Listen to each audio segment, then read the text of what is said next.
Halo sobat-sobat Warin, jumpa lagi dalam channel Wartawan Injil. Sobat-sobat Warin, pagi ini saya sedang berada di salah satu bandara di negara kita. Bandara ini saya beri nama Bandara Icikiprit. Bandara Icikiprit, mengapa saya kasih nama Bandara Icikiprit? Ya, karena kita lihat ya Pak sama-sama teman. Ini ada sebuah pesawat Icikiprit di bandara ini. Lihat nih. Keren ini pesawatnya nih. Wah, ini kalau bisa terbang keren sekali nih. Sobat-sobat perhatikan. Baling-balingnya. Kalau punyanya Doraemon, baling-baling bambu. Ini baling-baling kayu. Knalpotnya. Wih, knalpotnya knalpot racing ini. Ya. Dan ini kalau pesawat ini bisa benar-benar terbang. Wah, ini keren sekali ini. Pesawat Icikiprit ya. Yang ada di Bandara Icikiprit ya. Jadi namanya kita kasih nama saja Bandara Icikiprit karena ada pesawat Icikiprit di sini. Ya sahabat-sahabat Warin, ini hanya sebuah jokes ya. Tidak beneran. Ini bandara betulan ya. Ini bandara bagus di salah satu kota di Jawa Timur. Sedangkan pesawat Icikiprit ini hanya istilah dari saya aja. Sebuah bahasa yang hanya bersifat guyonan belaka. Sobat-sobat Warin, pada kesempatan ini saya ingin berbincang-bincang sedikit tentang rezeki. Di dalam Injil, Yesus memberitahu kita, jangan kamu khawatir, burung di udara dia pelihara. Yesus memberitahu kita bahwa kita jangan khawatir. Diilustrasikan dengan perumpamaan, Yesus berkata, burung di udara dia pelihara. Kemudian bunga-bunga di padang dia hiasi. Apalagi manusia. Jika burung saja dipelihara, bunga-bunga di padang dihiasi, apalagi manusia pasti dipelihara. Sehingga Yesus berkata, jangan kamu khawatir. Jadi kalau orang itu khawatir, apa yang terjadi?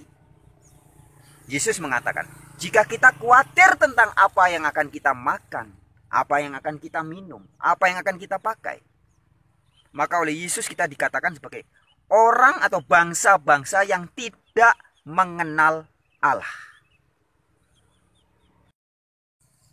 Memang sistem dunia ini, hikmat dunia mengajar kita bahwa rezeki itu harus dicari dan dikejar, diminta bila perlu. Bagi orang-orang yang percaya kepada Tuhan atau percaya kepada Allah, harus meminta rezeki setiap hari kepada Allah. Itu ajaran dari dunia ini. Tapi sobat-sobat Warin, benarkah rezeki yang dari Allah itu harus dikejar, dicari, dan diminta? Harus diminta-minta. Sobat Warin, ingat, Yesus dalam Injil dikatakan, Yesus mengingatkan kita bahwa Bapa kita, Bapa surgawi kita, yaitu Allah ya, itu kebaikannya jauh lebih baik daripada manusia terbaik manapun juga. Artinya, jika misalkan orang tua kita atau bapak ibu kita, bahkan sebelum kita lahir jadi manusia masih di dalam kandungan, oleh bapak, oleh orang tua kita, kita sudah disiapkan. Apa kebutuhan-kebutuhan anaknya sudah disediakan. Tempat tidurnya, bajunya, makanannya, dan sebagainya. Nah, maka terlebih lagi dengan Allah Bapa Surgawi. Sesungguhnya, sobat-sobat Warin, rezeki bagi setiap manusia ciptaan Allah sudah disediakan jauh hari sebelum manusia itu diciptakan. Tapi memang sedikit orang yang menyadari fakta dan realitas ini. Mengapa? Karena sistem dunia telah membohongi kita. Sistem dunia memberitahu kita bahwa yang namanya rezeki adalah harus bentuknya uang. Harus bentuknya harta materi, kekayaan yang berlimpah, itu yang disebut sebagai rezeki. Sehingga kita lupa bahwa sesungguhnya setiap hari kita diberi rezeki yang berlimpah tanpa kita sadari. Sobat-sobat Warin, yang sesungguhnya adalah rezeki itu tidak perlu untuk dikejar, dicari mati-matian, apalagi diminta-minta, merengek-rengek kepada Allah untuk memberi rezeki. Tidak perlu. Rezeki bukan untuk diminta-minta, apalagi dikejar-kejar. Tetapi yang ada adalah disadari. Sekali lagi, rezeki bukan untuk diminta-minta, apalagi dikejar, dicari-cari. Tetapi yang harus dilakukan adalah disadari. Memang matriks atau sistem dunia telah banyak menipu kita, memberitahu kita, mengajari kita, mendoktrinasi kita bahwa katanya yang namanya rezeki itu bentuknya uang, harta, materi, kekuasaan, harga diri, nama baik, bibit, bebet, bobot, dan sebagainya.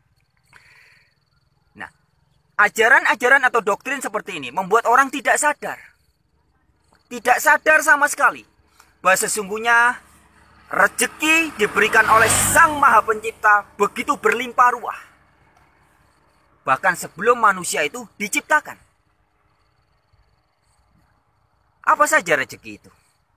Udara yang segar, sinar matahari yang merupakan sumber energi generator maha besar di muka bumi ini. Banyak sekali hal-hal sederhana seperti itu yang tidak orang sadari. Mengapa orang tidak sadar? Orang tidak sadar karena menyangka bahwa yang namanya rezeki harus bentuknya uang, harus harta materi, harus mobil, harus rumah, harus kekayaan, harus nama baik, harus jabatan, harus popularitas. Sehingga orang tidak sadar bahwa setiap hari hidupnya penuh dengan rezeki. Jika hari ini sobat-sobat Warin masih bisa menghirup udara segar, sadarkah kita bahwa ini rezeki yang luar biasa? Jika tadi pagi bangun tidur masih melihat warna merah sebagai merah, biru sebagai biru, hijau sebagai hijau, putih sebagai putih, hitam sebagai hitam, sadarkah kita bahwa sesungguhnya kita sedang diberi kuasa dalam diri kita? Mata kita diberi kuasa untuk membedakan warna. Jika hari ini saudara-saudari Sobat Warin masih bisa dengar suara saya bercuap-cuap, sadarkah saudara-saudari bahwa kita masih diberi kuasa dengan telinga yang luar biasa?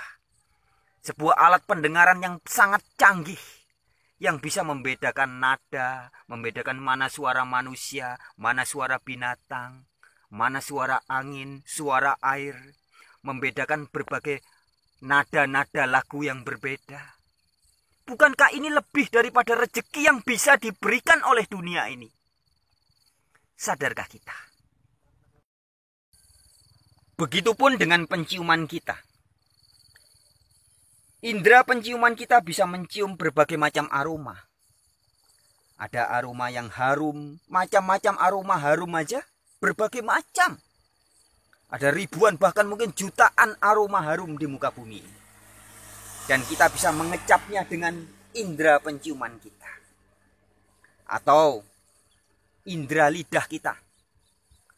Lidah kita ini begitu canggih, sehingga bisa menikmati berbagai macam rasa. Sudahkah kita bersyukur setiap hari? Jika hari ini lidah kita masih bisa merasakan rasa manis. Lidah kita masih bisa merasakan rasa asin. Lidah kita masih bisa merasakan rasa pahit. Sadarkah kita bahwa semuanya adalah rezeki? Bahwa semuanya adalah kuasa yang diberikan oleh Allah kepada kita? Atau kita masih berpikir bahwa yang namanya rezeki harus bentuknya uang, harus bentuknya kemewahan dunia? Sobat-sobat Warin, yang dibutuhkan bukan minta, bukan mencari apalagi mengejar, tetapi adalah kesadaran.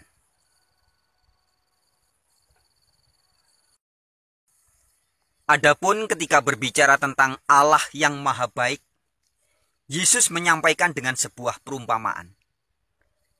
Yesus menggunakan majas pembanding. Majas mengkontraskan antara Allah Bapa Surgawi dengan penjahat. Yesus berkata demikian. Bukankah penjahat saja tahu memberikan mana yang baik bagi anaknya.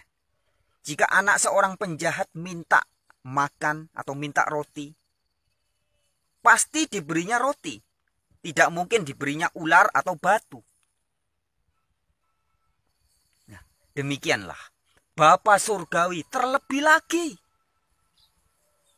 Sekali lagi ya, Yesus tidak mengkontraskan Allah Bapa dengan manusia yang baik, tidak. Tapi dikontraskan dengan Allah Bapa dengan penjahat. Jadi jika gangster atau mafia saja tahu memberi yang baik buat anak-anaknya, apalagi Allah Bapa. Dia pasti sangat tahu apa yang terbaik buat kita. Nah, masalahnya adalah bukan kita mendapat rezeki atau tidak, tetapi adalah sadarkah kita diberi rezeki atau kita tidak sadar-sadar. Baik sobat-sobat Warin, sampai jumpa di video-video yang lain.